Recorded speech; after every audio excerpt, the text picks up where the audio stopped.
तो दोस्तों, बाबा the explainer हाजिर है और आज मैं एक्सप्लेन कर रहा हूँ हाल ही में प्राइम वीडियो पर रिलीज हुई Telugu horror comedy film Bakasur restaurant. Film का सस्पेंस उसका टाइटल है और असल वजह एंड में खुलती है। चलिए जल्दी शुरू करते हैं। फिल्म की शुरुआत एक लेविटेट करते योगी से होती है जो अपने शिष्य काशी बली को तंत्र मंत्रों वाली एक पवित्र किताब सौंपता है और चेतावनी देता है, गलत काम में लिया तो विनाश।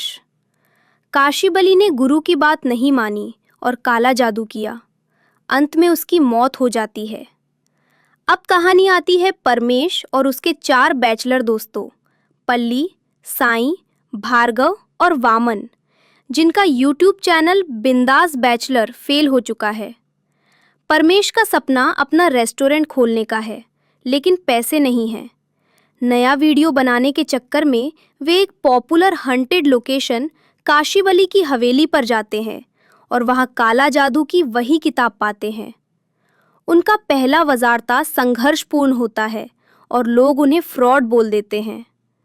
किताब में वे एक रिचुअल पढ़ते हैं, अमावस्या की रात कब्र पर बैठकर नींबू में आत्मा बुलाने का मंत्र। आत्मा नींबू में समा जाएगी और एक इच्छा पूरी करेगी। पैसे की तंगी देखकर वे इसे आजमाने का फैसला करते हैं। रिचुअल के दौरान कई व्यावहारिक बाधाएं आती हैं, किसी का एक्सीडेंट, मंत्र के प्रैक्टिस में असफलता, पर अंत में भार्गव कब्र पर मंत्र पढ़कर नींबू में आत्मा बिठाने का प्रयोग करता है। शुरुआत में यह मजाक जैसा लौटड़ा है, पर जल्दी ही अजीब घटनाएं शुरू हो जाती हैं। घर में खाने की चीजें गायब होना, चीखें, पायल की छन छन और अलमारी से अनजाने में नींबू निकलना। पता चलता है कि नींबू के अंदर एक आत्मा है जो किसी को पोजेस करके उन सब का खाना खा जाती है, विशेषकर रात में। यह आत्मा किसी सामान्य आत्मा की नहीं थी। उसके व्यवहार से पता चलता है कि वह खाने के लिए बाध्य है। धीरे धीरे पूरे ग्रुप पर इसका असर बढ़ता है। नींबू बार बार घर में लौट आता है। लोग थकते और डरते हैं और एक बार नींबू किसी अर्थी पर गिरकर उस मृत शरीर को भी पोजेस कर देता है, जिससे वह जीवित जैसा हो उठता है और घर जाकर खाना खाकर वापस अर्थी पर बैठ जाता है। ग्रुप मदद के लिए बुजुर्गों और बाबाओं के पास जाता है। नारियल, रुद्राक्ष, तुलसी, ताबीज जैसे पारंपरिक नुस्खे करने के बाद भी आत्मा चैन में नहीं आती। अंततः एक बाबा उन्हें एक अभिमंत्रित काली पोटली से चावल का घेरा बनाने को कहते हैं।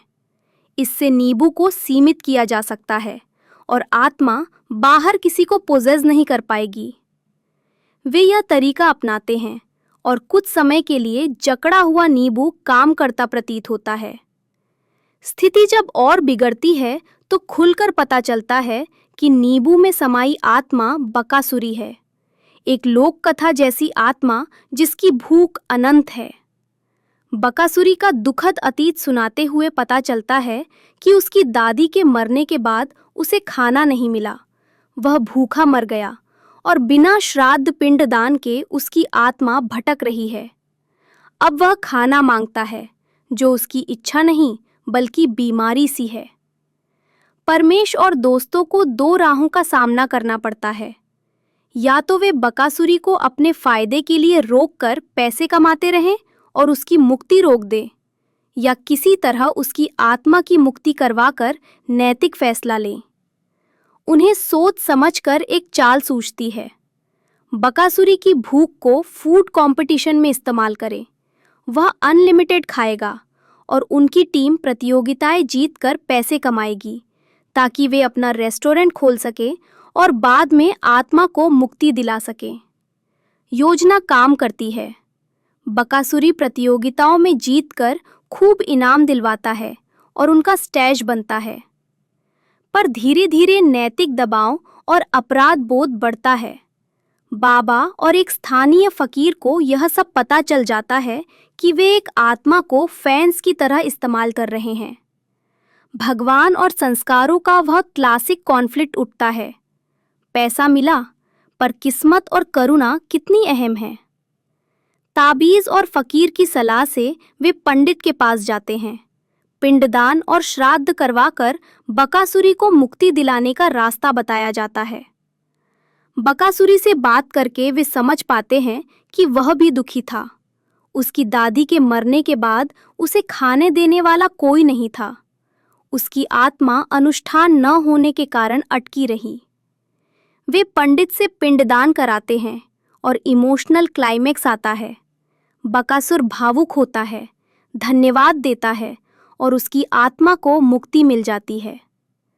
फाइनल में परमेश अपने सपने को पूरा करता है। वह रेस्टोरेंट खोलता है और रेस्टोरेंट का नाम रखता है बकासुर रेस्टोरेंट, ताकि बकासुरी की मदद और उसकी याद बनी रहे। अंजी, जिसे पहले नीबू ने पोजेस किया था, भी धीरे धीरे सुधरता दिखता है। हालांकि उसकी काउंसलिंग का पूरा प्रोसेस स्क्रीन पर नहीं दिखाया जाता, पर संकेत होते हैं कि चीजें सुधर रही हैं। फिल्म का पोस्ट क्रेडिट सीन एक छोटा सा ट्विस्ट छोड़ता है। उसी कब्र से निकली एक दूसरी आत्मा सक्रिय हो जाती है, एक चोर की आत्मा, जो अब शहर में चोरी की घटनाओं को जन्म देती है और सबका ध्यान गृहस्थ जीवन पर लौटने से पहले थोड़ी चिंता में डाल देता है। यह खुला क्लोजर सेक्वल के लिए इशारा देता है, पर असल में मजाकिया नोट पर खत्म होता है।